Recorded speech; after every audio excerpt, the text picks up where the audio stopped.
প্রথমে জানা ছিল না যে কি ধরনের আলোচনা আজকে হবে, শুধু বলেছে যে একজন আমার ছাত্র, বরিষ্ঠ ছাত্র বলেছে যে ম্যাডাম আপনাকে আসতে হবে, কিছু বলতে হবে। তো বুঝতে পারি না যে এটা এতটা গুরুত্বপূর্ণ একটা মানে বক্তব্য, এখানে বক্তব্য আসবে, আমি বুঝতে পারিনি। তো আমি এখানে এসে আমার এত মন খারাপ হয়েছে, বিশেষ করে আমাদের মেয়েদের কথা শুনে, তো এটা বলার মতো না। আমি একজন মা হিসাবে, মেয়ে হিসাবে আমি মর্মের মনে উপলব্ধি করতে পারছি।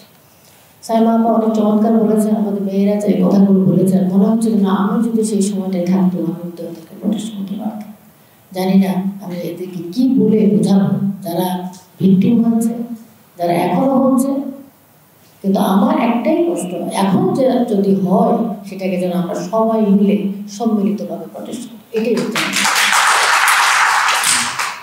শিক্ষক শিক্ষক, ছাত্র ছাত্রী, সে কোন দল মত নির্বিশেষে আমি কখনো সেটা মনে করি না। কারণ আমার বাবাও কিন্তু একজন শিক্ষক ছিলেন। আর আমার জীবনে সবচেয়ে বড় আকাঙ্ক্ষাই ছিল যে আমি জীবনে কোনো চাকরির জন্য কখনো অ্যাপ্লাই করি নাই শিক্ষক ছাড়া, যে আমি শিক্ষক ছাড়া কোথাও হবো না। তো ওই আশা পূরণ হয়েছে।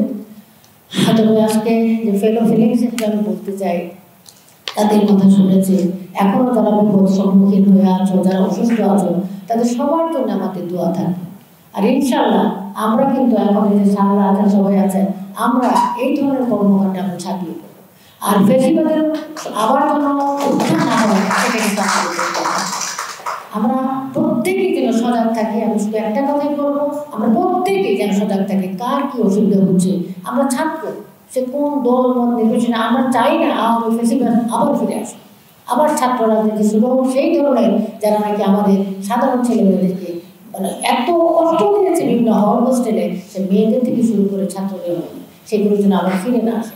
আমরা একটা সুন্দর আগামী চমৎকার ভবিষ্যৎ চাই, যেখানে প্রত্যেকটা ছেলে মেয়ে নির্ভীকভাবে কোনো ভয় ভীতি ছাড়া তারা যে কাজে অংশগ্রহণ করতে এসেছে, যে যে বিষয়ে পড়ছে, সেখানে যেটা ভালো রেজাল্ট করে দিতে পারে, সমাজে তারা অবদান রাখতে পারে। সবাইকে অসংখ্য ধন্যবাদ। আবারও ইনশাল্লাহ দেখা হবে। এই বক্তব্যটি শেষ করছি। ধন্যবাদ।